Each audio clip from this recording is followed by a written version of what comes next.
வணக்கம். இன்னைக்கு நாம சுவாமி சித்துபவானந்தரோட தினசரி தியானம் புத்தகத்தில இருந்து நிறைபொருள் அப்படிங்கிற ஒரு ரொம்ப ஆழமான கருத்தை பத்தி பார்க்க போறோம். சரி, விஷயத்துக்குள்ள போறதுக்கு முன்னாடி நீங்க எல்லாரும் இந்த ஒரு கேள்விய கொஞ்சம் யோசிச்சு பாருங்களேன். ஒரு பொருள் இருக்கு, அதிலிருந்து நீங்க எடுத்துக்கிட்டே இருந்தாலும் சரி, இல்ல அதுக்குள்ள போட்டுக்கிட்டே இருந்தாலும் சரி, அது எப்படி எப்பவும் முழுமையா நிறைவா இருக்க முடியும்? கேக்குறதுக்கே ஒரு மாதிரி புதிரா இருக்குல்ல. ஆனா பாருங்க, இந்த புதிர்க்குள்ளதான் ஒரு பெரிய உண்மை ஒளிஞ்சிருக்கு. வாங்க அது என்னன்னு பார்க்கலாம். இந்த முழுமைய புரிஞ்சுக்கிறதுக்கு சுவாமிஜி ஒரு ரொம்ப எளிமையான ஆனா ரொம்ப சக்தி வாய்ந்த உதாரணத்தை கொடுக்கறாரு. அதுதான் கடல். ஆமா, கடலுக்குள்ள ஒரு பெரிய ரகசியம் இருக்கு. யோசிச்சு பாருங்க. ஒவ்வொரு நாளும் ஒவ்வொரு நிமிஷமும் சூரிய வெப்பம் கடல்ல இருந்து தண்ணிய ஆவியாக்கி மேகமா மாத்துது. அதாவது கடல்கிட்ட இருந்து தண்ணிய எடுத்துக்கிட்டே இருக்கு. அதே நேரத்துல இன்னொரு பக்கம் பாத்தீங்கன்னா, உலகத்துல இருக்கிற எல்லா ஆறுகளும் எங்கெங்கயோ ஓடி வந்து கடைசியா தன்னோட தண்ணி எங்க கொண்டு வந்து சேர்க்குது? மறுபடியும் கடல்ல தான். அப்போ ஒரு பக்கம் எடுக்கறாங்க, இன்னொரு பக்கம் சேர்க்கறாங்க. ஆனா இங்கதான் ஒரு ஆச்சரியமான விஷயம் இருக்கு. இவ்ளோ நடந்தாலும் கடலோட அந்த முழுமை, அதோட நிறைவு எப்பவுமே அப்படியேதான் இருக்கு. அது குறையறதும் இல்ல, கூடுறதும் இல்ல. என்ன ஒரு அற்புதமான உதாரணம் இல்லையா? சரி, இப்ப இந்த உதாரணத்தை பூமியில இருந்து இன்னும் கொஞ்சம் பெருசா பிரபஞ்ச அளவுல யோசிச்சு பாப்போம். மாறாத வானத்தை பத்தி பேசலாம். இங்க ஒரு முக்கியமான வார்த்தையை நாம தெரிஞ்சுக்கணும். அதுதான் சிதாகாசம். இதோட அர்த்தம் என்னன்னா, உணர்வின் வெளி இல்லனா ஞான ஆகாயம்னு சொல்லலாம். இத நம்ம கண்ணால பாக்குற இந்த வானம் கிடையாது. அதுக்கும் மேல ரொம்ப சூட்ச்மமான, எல்லாத்துக்கும் இடம் கொடுக்கிற ஒரு வெளி.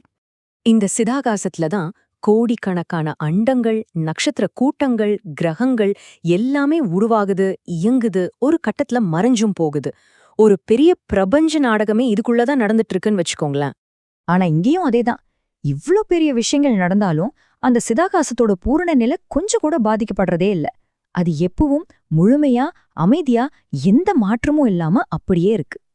ஓகே, இப்போ கடல் பிரபஞ்சம்னு வெளியில பார்த்ததெல்லாம் போதும். வாங்க அந்த பார்வையை அப்படியே நமக்குள்ள திருப்புவோம். ஏன்னா இந்த பெரிய உண்மை வெளிய மட்டும் இல்ல, நமக்குள்ளேயும் இருக்கு. நம்ம மனசோட உள்வெளியில. இங்க ஒரு அருமையான ஒப்பீடு இருக்கு பாருங்க. ஒரு பக்கம் அண்டங்கள் உருவாகிறதாலேயோ அழியறதாலேயோ மாறாத அந்த பிரபஞ்ச ஆகாயம். இன்னொரு பக்கம் நம்ம மனசு. நம்ம மனசுக்குள்ளேயும் சந்தோஷம், கோபம், கவலைன்னு தினம் தினம் எத்தனை எண்ணங்கள் வந்துட்டு போகுது. ஆனா அந்த எண்ணங்களால நம்ம மனசோட அந்த உள் ஆகாயம் மாறுதா? இல்ல. இதுதான் இந்த மொத்த சிந்தனையோட முக்கியமான புள்ளி. அந்த பிரபஞ்ச அளவுல இருக்கிற சிதாகாசம்ங்கிறது ஏதோ ஒரு தத்துவம் மட்டும் இல்ல. அது உங்களுக்குள்ளேயே இருக்கிற உங்க உண்மையான இயல்பு.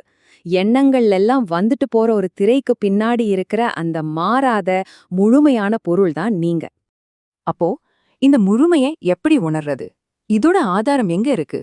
இந்த முழுமையான மாறாத பொருளை தான் சுவாமிஜி ரொம்ப அழகா நிறை பொருள்னு சொல்றாரு.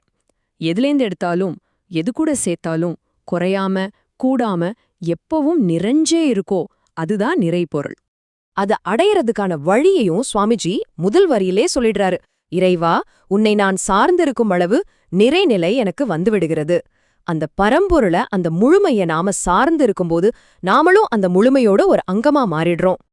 அப்போ இந்த நிறைபொருளோட தன்மைதான் என்ன? அது ஒரு நாளும் தீர்ந்து போகாத ஒரு வளம், ஒரு முடிவே இல்லாத பொக்கிஷம். சித்தர் பட்டினத்தார் இதை எவ்வளவு அழகா ஆணித்தரமா சொல்றாரு பாருங்க. எத்தனையோ அண்டத்திருந்தவர்கள் எத்தனை பேர், அத்தனை பேர் உண்டாலும் அணுவும் குறையாண்டி.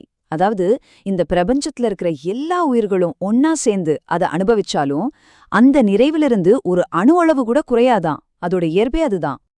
ஆக மொத்தத்துல இந்த தியானத்தோட சாராம்சமே இதுதான். நமக்கு வெளியவும் சரி, நமக்கு உள்ளேயும் சரி, எப்பவும் மாறாத முழுமையான ஒரு இடம் இருக்கு. அப்போ உங்களுக்கான கடைசி கேள்வி இதுதான். தினம் தினம் மாறிட்டே இருக்கிற இந்த எண்ணங்கள், உணர்வுகள், சூழ்நிலைகள், இதெல்லாத்துக்கும் நடுவுல உங்களுக்குள்ள இருக்கிற அந்த மாறாத முழுமைய நீங்க எங்க உணர்றீங்க, எப்படி உணர்றீங்க? கொஞ்சம் யோசிச்சு பாருங்க.